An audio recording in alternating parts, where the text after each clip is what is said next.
Welcome, everyone. Joe with ECRM. And with me today is Clara Paye, the founder and CEO of Unite Food, which is looking to shake up the protein bar aisle with globally inspired flavors and healthy ingredients. So, we're going to cover a lot of ground today from her background to the company and the products, what she's been doing on RangeMe, as well as outside organizations. So, Clara, thank you so much for joining us. And to start off, I don't even want to talk about Unite yet. Let's talk about plumbing first, because you have a very interesting background, and I'm curious on how one went into the other. So, can you give us a little overview of your background? Yeah, I was not a plumber, so let's make that clear. That's what everyone thinks when you say you come from plumbing. I worked for 17 years in my family business, Joe.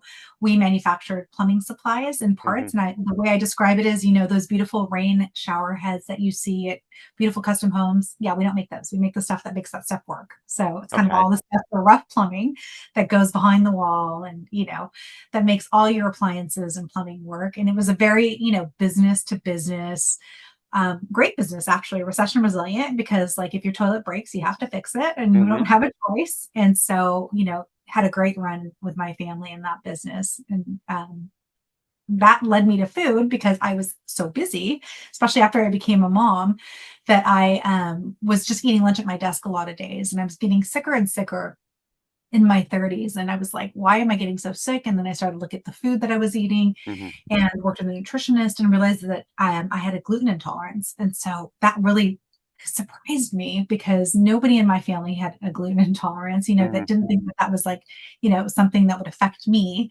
And I just went on this quest to find diet compliant food. And because I worked in a food desert where we didn't have access to lots of great restaurants or quick grab and go options in my family business, we were in a very industrial area of town. I just said, I need stuff I can bring to work and don't tell me to make like 10 different things. I don't have the time. I'm a busy mom. And so she said, eat protein bars. And so that's Hmm. how I kind of got started in the protein bar space. Was I would eat these protein bars and was frustrated that I didn't like any of the flavors and didn't understand why they were always the same and wanted to change that. Yeah, food deserts, those are tough areas to eat healthy.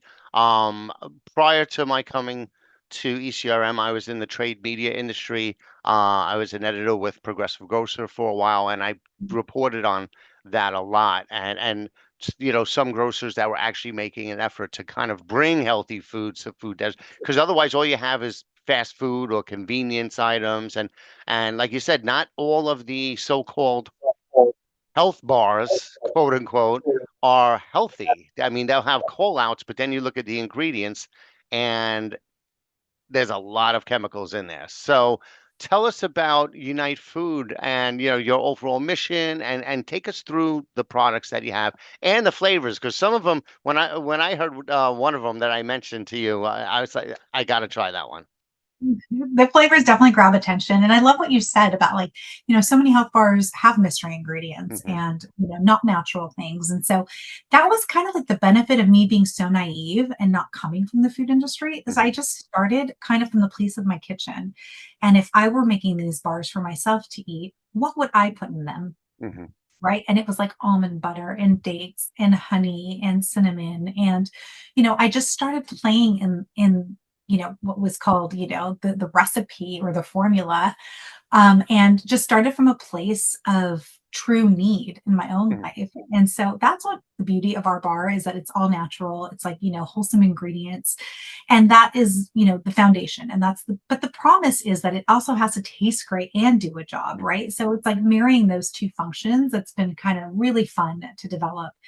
And, the flavors, I'm not a food scientist. I'm not a flavor expert. I'm not a person who looks at tons of trends. I really go on my instincts and like my instinctively what I think is a great flavor based on my Hmm. travel, my worldview. And so far that's worked. When we first were launching and ideating, people said this is, these nobody's gonna buy these bars, nobody understands global flavors. And then global flavors became a huge opportunity and a huge trend. And now you can't walk down any aisle of any grocery store without seeing global flavors in almost Hmm. every kind of grab and go function. Yeah, in ECRM, we have one session completely dedicated to global cuisine. So it Right. is a big thing. And tell everybody about the flavors. So Unite is the world's first globally inspired protein bars, and our flavors are churro, baklava, bubble tea, Mexican chocolate, and peanut butter and jelly. And so people always kind of like scratch their head around peanut butter and jelly. They go, "That's not a global flavor." Well, the mission of the brand is to unite, is to represent all people. Everyone should have a seat at our wellness table. So Hmm. yeah, my American heritage is also really important to me. And I grew up in daycare eating peanut butter and jelly almost every day on saltine crackers, while my Hmm. parents picked me up. And so those are nostalgic flavors to me as well. And so that's our promise, is that we want everybody who participates unites with us, feels seen and represented in wellness. Yeah, the churro and the baklava got my attention, and you definitely don't see those two out there in protein bars. But I do love peanut butter and jelly too. Who doesn't love peanut butter and jelly? So I think it's a great mix of flavors, and obviously I'm sure you'll keep on developing new ones as you think of them. Well, even peanut butter and jelly was like kind of innovative when we launched it, because I guess people had tried peanut butter and jelly in the past and it had never really succeeded. But then, Hmm. there are all these like peanut butter and jelly sandwiches that became really Hmm. popular, the frozen ones. The little, And yeah, or the little snackables or whatever. exactly. And then we were like kind of positioned as one of the only peanut butter. There was only one other one that was like Mhm. in mainstream peanut butter and jelly, but now you'll see that as like a very hot flavor. Like, and I know that it was like, kind of like we helped inspire it a little bit because I used strawberry jelly. And actually, the Mhm. best selling combo in peanut butter and jelly is peanut butter and grape jelly. Mm. In Uncrustables, that's their number one SKU. It's not, Uncrustables, that's what it's called. Yes. yeah, not peanut butter and strawberry. And so, but I hate grape jelly. But like I said, I formulate for myself first. Hmm. I hate grape juice. I hate grape jelly. Like, I don't like grape artificial flavor. And so the strawberry was like something unique that we did. And now you see a ton of brands doing peanut butter and strawberry jelly, which I love. I even saw Jif did a peanut butter and strawberry jelly popcorn at the Sweets and Hmm. Snack Show. So I thought that was a funny thing to see. Well, what I'm curious about is when you made the transition, right, from the plumbing supply industry to food, how did you educate yourself on it? Did you have any experience in creating a product before, or how did you learn if you didn't? So I had created a kids swimwear line before this, so that was kind of fun. It was called Tiny Crowns, and I've always just created products that solve my own problems. Hmm. I studied entrepreneurship in my undergrad and studied marketing in my MBA program. And actually, one of the first projects I ever worked on in my MBA program was like consumer marketing strategy for Walmart. And so I had a little bit of an idea, and I knew from my family side, we were manufacturers. We knew how to make products, plumbing products, not food Hmm. products, but I knew about, supply chains and how to build, a profitable company, and how to source products, and how important vendor relationships were. And so I had like adjacent knowledge, not Hmm. necessarily knowledge. So how I educated myself in the food space was really to dive in. And you couldn't have like plotted this any worse, but like our launch was Expo West, March of 2020, which was like March 4th, 2020, Oh my, right at the yeah. beginning of the pandemic. Everything closed down. There was no way to meet anybody. And I didn't know one person in the food industry. I didn't Hmm. know hardly any people. And so that became the major challenge, was like, how was I going to tell people about Unite if I don't know anybody in the Hmm. industry? I don't have any contacts, because all my contacts are in plumbing and hardware. And so platforms, I mean, not to like, you know, change the subject too much, but like platforms like ECRM became really valuable to Hmm. a brand like mine, who wanted to tell our story, who wanted to get in front of buyers. I think there was like a few things that we did. We hired a really great national sales team. Hmm. We did RangeMe ECRM, and we really paid attention to our profile on RangeMe, right? Hmm. And we really paid attention to how it was set up, who was looking. It wasn't like a set it and forget it. It was like something that I Hmm. nurtured and continued to look at. And then I built relationships on LinkedIn. And those three things really launched my network in the food space. And then I would just, I've always just tried to find people who are smarter than myself to help answer the questions that I have, to shorten my learning curve. And so have great advisors and network, better than advisors sometimes, or even just peer groups of people who are also Hmm. doing what I'm doing, right? Because there's so much Yeah. changing in space all the time. Well, what I find in this industry, and that's great, and you're right, it was really tough. I've spoken with a lot of different founders who've happened to launch their companies right at that time, and that combination, ECRM LinkedIn, ECRM RangeMe LinkedIn, and that's when ECRM went digital, when it was completely virtual. So that was basically the only game in town at one point. For us, it wasn't we just had to create the meeting platform because the process of setting up the meetings we've already been doing for 30 years. So it was just a matter of adapting to it. But also, what I'm seeing is a lot of, especially in the emerging brand space, there's a lot of networking. There's a lot. They're very open to helping each other, to swapping best practices, Mhm. sharing tips and tricks, and intel on different retailers, and I think that's really cool. One of the things I see a lot, especially at ECRM sessions when we do networking functions, you see a lot of the founders are getting together and just talking. And that's such a great way to learn and to kind of skip a few steps. Absolutely. I mean, who better to like advise you than somebody also going through the pain? And like, what Hmm. have you found to solve this like problem? But it is a very unique part of this industry, right? Hmm. Like in plumbing, it's a swap, it's a commodity. So Hmm. like if I compete with you, I'm never going to talk to you about any of my Yep. strategy, right? But in food, I might make protein bars and you might make pretzels, and we share a customer and we can share that stomach, right? Hmm. And so we're not direct, we're indirect competitors, right? And so I think it just opens it up. And then, you know, a lot of these brands are led by founders who are risking it all. And like that is an incredibly lonely, hard, emotional space. And so just the social connection and psychological connection of finding your tribe. It's one of the things I tell new founders: find your tribe, find your advisors, find your Hmm. people that you're going to do this with, because it's too emotionally draining to do it by yourself. Yeah. Yeah. And it's like a support network. It becomes a support network. And a lot of them are open and willing. Like you said, even if you're in adjacent kind of categories, and I've even seen some people that are direct competitors are fine chatting with each other because there's always some way you could help. And then they may have connections that or insight into because sure you want to know the retailer that you're pitching, but also they may know the individual buyer and they could give you tips on, oh, how do I approach them? What do they want numbers? Do they want a story? Do they want how what do they want in a buyer meeting? So and you only get that from meeting a lot of people and being willing to spend time with them, developing relationships. Yeah, and I think, people like somebody told me this one time, and it was so true. Like at a trade show, you might change the booth that you're standing in, but you're Hmm. staying in the room. So Yeah. people switch service providers and people, they switch brands and they move around. And you stay in food. And so you don't know, like I just believe in treating everybody with kindness and I'm Hmm. naturally curious. So I want to learn about everybody that I meet. And so if you just, take the time to get to know people and not make everything so transactional, that always rubs me the wrong way. It's like if Yep. something's just a transaction with somebody, like I'm not for that. But like if you want to build a relationship, we want to help each other. Like I have so many, like that's my favorite part of trade shows is walking around and seeing all my friends at their Hmm. booths and doing the work. Yeah, and you're right. It's a very incestuous business, right? You'll have somebody that's a buyer one day, then the next they're consulting with brands, and then they're launching their own brand, or they're launching a service company. So everybody, stays in the industry, but they bounce around.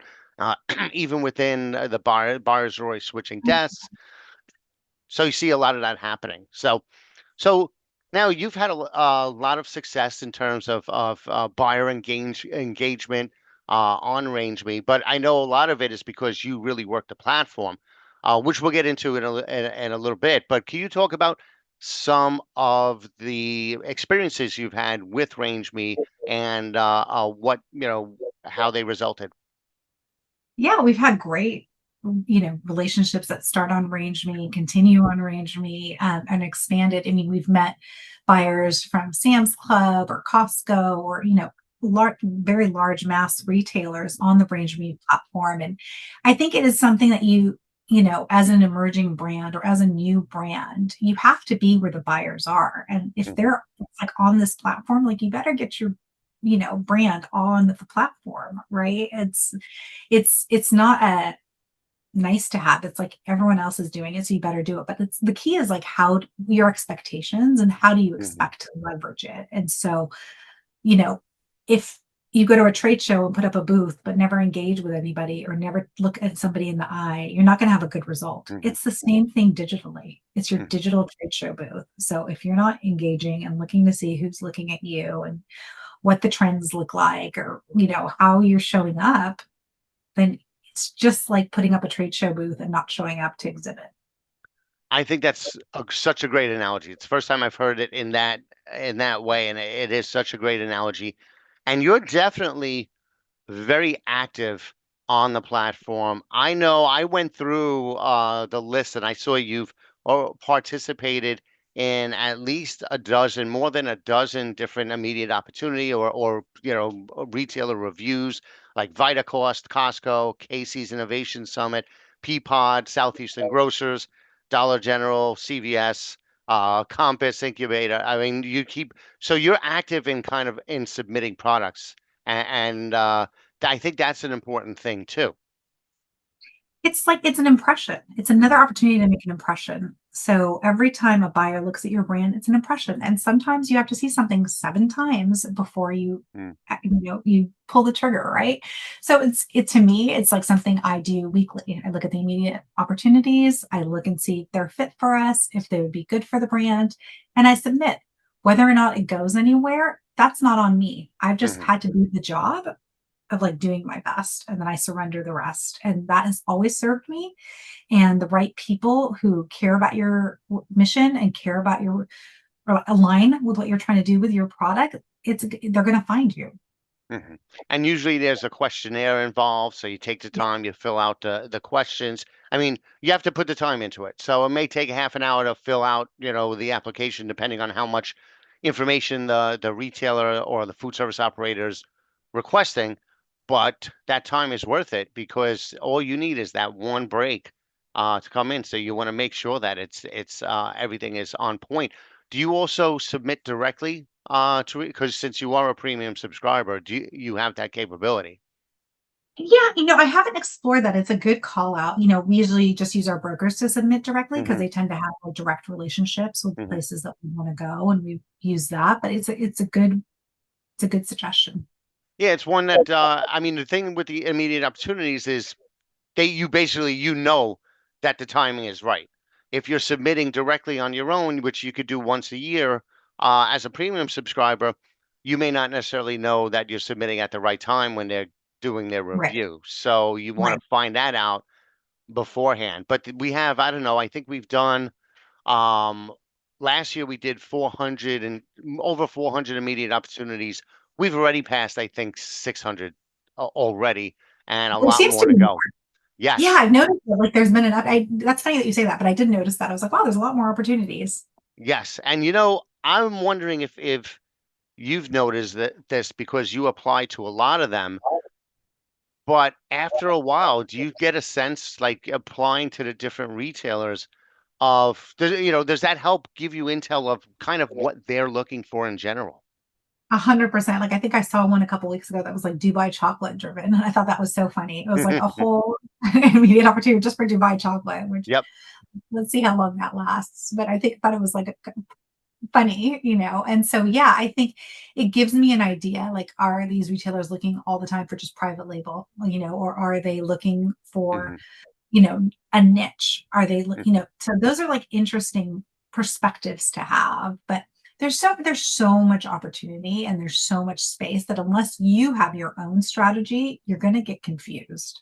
Hmm. And so I think know where you want to go, know which retailers, and then grow methodically is the best way to utilize the platform. Yeah, you don't want to shotgun it because you want to be in the retailers that are the best fit, like you said before. So you don't want to just blindly submit and hope that somebody hits because if you're not a right fit, you're wasting everybody's time. And then if you try to get in somebody and you don't sell, well, you got to buy that product back. So you Mhm. want to pick your spots. And you also do you scour the data? Do you look at the data that is on the platform too? Yeah, I look at the data, but I also look at who's been looking at me. Like, Hmm. so I know that like if I see a retailer is looking at me like every 5 seconds for like 3 days, right? Yep. I'm like, okay, there something's interesting, something's brewing here, and I can like follow up with the buyers or so there's so much data. I do look at the category data. I look to see if Hmm. it's growing. I think that that's such a great service to Yeah, see we what's the going Nielsen, the NIQ on. tie-in that we have. Yeah, Yeah. that's very helpful, and it's free for I think for premium subscribers. So tell us, I know, and congratulations, you're a finalist for the Cormark. What is that called? The Cormark Innovation. I'd give it. Innovation. Yeah, I could probably tell you. It's like escaping me, but it's like Cormark Innovation. Okay, so you're a finalist. So congratulations on Thank that. you. Can you tell us a little bit about that experience? Like, from the moment you submitted to what was involved, the meetings, the in-person, how did that all play out? For somebody, like, let's say somebody is watching this and they're or listening and they're thinking of applying to one of those in the future, what would they expect? Yeah, I mean, it starts off like the way all the submissions start off. They ask you detailed questions about the Hmm. product and like where is it sold and what do you retail it for and like what's your mission and tell us why it's unique and kind of like those questions. So that kind of is like repetitive to other Hmm. or kind of the same as like other Hmm. large Starts the same way, applications. yeah. Kind of the same way. So you kind Hmm. of know what you're getting into. And then if there's like a bite, right? Is if they request samples. So it's like, oh, great, you made it to the next step. So like first step is always the application. Second step is like engagement. Did they Hmm. request samples or not? And so they requested samples, and I imagine they could, I think they requested samples from a few hundred people. So it's like you're still like, still Hmm. in kind of that phase. And then, the dream is when they say, congratulations, you've been chosen as a finalist. And, you need to come to Texas to, pitch us in Hmm. person, kind of like a pitch off. And that was so exciting. And I had to actually rearrange my whole schedule to like make that 24 hours work, but it was worth it. Hmm. Like I was actually across the country, had to fly to Texas, had to fly back across the country and then back all the way home. So I kind of Wow. zigzagged the US, but you do it, right? Like Hmm. it's a once in a lifetime kind of shot and you show up. And I Hmm. also was, and so the great thing about that program was that you could tell that there was a lot of executive buy-in or executive support. And so it Hmm. wasn't just phoning it in. It wasn't just a let's check a box to have emerging brands come and to show that we care about trends or something like that. It was really well thought out, well curated, well executed. I mean, shout out to the Core team. It was so professional. It was so Hmm. well done. And we're really excited to hopefully, make the results public in the next, week or so. Cool. And what was the in-person experience like? So was it just a pitch or were there other meetings involved? They were they were so well thought out. So they, the night before the pitch, they got all the founders together for like an informal meet and greet, dinner. And that was great because I loved to meet the other founders. And again, like I don't go into those scenarios thinking you're my competitor. I just think if it's right for you, or if it's right for me, it will be. Like we don't have to like be adversarial. So I Hmm. kind of like I'm just friendly with everybody. And so made some new friends on the brand sides, and got to like network with their executive team. And, it was at the highest level of their Hmm. executive teams. And so that was great to get a chance for them. It's a $28 billion company. Like Hmm. how hard would it be for me to get an appointment with their executive team? Hmm. Right. Yeah. And have dinner with them, right? As an emerging brand, probably Hmm. zero chance. Right. So to have that opportunity was awesome. And then bright and early the next morning, we were called to pitch and, it was kind of like there was a holding room and then like, there was breakfast and everything. And then you would pitch and there was like, probably 20 people you were pitching to of their Hmm. like, of Cormark people, which is awesome to get to tell your story. And you had about 20 minutes to tell your story and answer questions. And then once your part was over, you left and then the next person came in. And so it was pretty quick. I think we were done by like noon that day and got to do some store visits in the area of stores that we're in. So it was a great trip and it was a great experience. I love when they put things together like that, where it's not just you're coming in and meeting with them. It's a whole thing, a whole event that where you're getting a lot out of it throughout the day. You're not just coming in and out and pitching. So I think that's really cool, and congratulations on being a finalist. And we will update everybody. If you do make it in, make the cut. So fingers crossed. And but so speaking of in-person or buyer meetings, right? A lot of the immediate opportunities involve a buyer meeting, whether it's virtually on ECRM Connect or maybe in person at one of its sessions. How do you approach those meetings in terms of, your preparation, your presentation, Q&A, all of that? Are you a numbers person or a story person? Both. I mean, it was, we were kind of baptized by fire, as they say, because we launched in March of 2020. Hmm. So every buyer meeting for 2 years was on Zoom.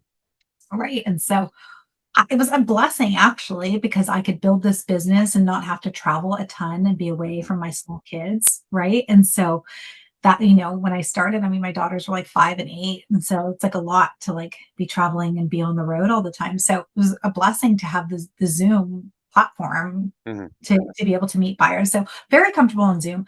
I don't like to spend a ton of time just on a presentation. I just don't think that that's Hmm. how you make people relate to you, or you get to like the really good information, which is how can we have a mutually beneficial relationship? What are you Hmm. looking for? What can I provide? And how can we do it together? And so, and again, if it's a fit, it's a fit. And if it's not, it's okay. Like there's plenty of other fish in the sea, so to speak. And so if you have an abundance mindset and you just know that like like my job is to pursue the opportunities that I think are a fit. And if that matches, wonderful. If not, it's okay. And maybe it's later and maybe it's never, but it's okay. That's great. And you bring up a lot of good points in there. And the fact that, yeah, you don't want to just spew out data and numbers and things like that. The most successful brands that I've seen, and when I say successful, I mean in terms of turning a buyer meeting into, and the subsequent follow-ups into business and growing, are the ones that basically they ask a lot of questions. They want to learn what the buyer's needs are, what their challenges are, and they help them solve their problems. Those Mhm. are the ones that always, in the long run, and in terms of like I'm with ECRM 10, almost 11 years. So I've seen a lot of companies start from scratch and grow pretty big over that. And those companies, what the one thing they all have in common is they listen, find out what their needs are, and then solve their problems. And you need a conversation for that. And then everything's in the follow-ups, but it's that back and forth. If you just spend the whole time pitching them and you don't get any back and forth, you don't build that relationship. Well, sometimes I think people use their pitch as a crutch. Like, let me Hmm. just run through a PowerPoint because I'm Hmm. nervous. Yeah. And I think that that's the difference. And I think those like pitch slams and everything are good because they make you like able to tell your pitch in an easy, relatable Hmm. way. And so, yeah, it's just empathy is always the answer. Like Hmm. if you want to sell something, it's empathy. If you want somebody to like you, it's empathy. If you want somebody to think you're a good person, it's empathy. Like it's always empathy. And so it's always listening and absorbing and not trying to like get what you want across, but understand what's important to the person you're talking to. So Yeah, and always it's love all in that. the follow-ups too. I mean, plus you Totally. want to be memorable. If you're in a situation like any of these pitch slams or any of the meetings that come from immediate opportunities or at an ECRM session, these buyers are meeting with 20, 30, 40, 50, in some cases over 100 people within a week. So you want to be memorable and stories and discussion, and that's a little more memorable than just showing them products and talking numbers. Absolutely. It's true for Zoom and it's true for your trade show. It's true for everywhere. You just want to make an impression. Yeah. So now you also, what about your follow-up strategies, right? Because you don't get the deal right there in that first meeting. It's all in the follow-up. What is your approach to follow-ups? Well, I mean, if the meeting went well, ideally they've asked for more samples or for, kind of more data or something where they want you Hmm. to follow up them. If it's a don't call us, we'll call you, it's probably did not go as well as you thought it Hmm. went, Yeah. right?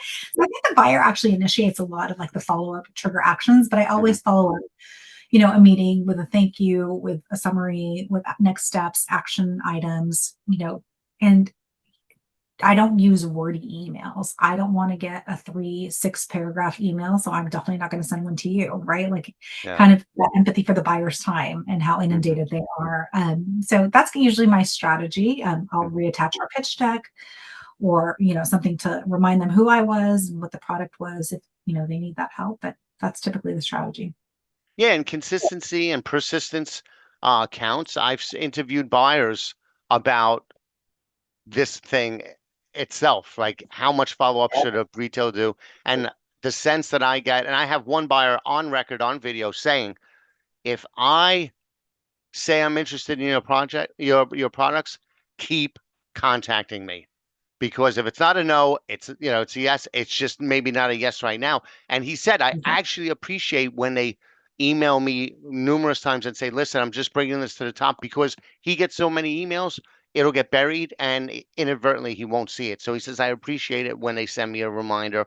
Obviously, you don't want to be a little over the top with that, but it is important. And then also when you're applying for these things, I think it's important that if you don't get it one year, keep applying because Yeah. trends change in their markets, buyers change. They maybe they didn't have a need for you. They just put in a competitor and then they're going to give them a chance before. So you just keep going at it because I know people that have applied 3 years in a row to, let's say, Walmart open call, and then they finally got in and got on the shelves, but they were ignored for the first 2 years. That's exactly right. It's like, again, when the time is right, if it's for you, it's for you. And if it's not, it's not. Yeah, no is not always a no. It's like not right now. Exactly. So And that's where the resiliency comes in, right? yeah, yeah, definitely.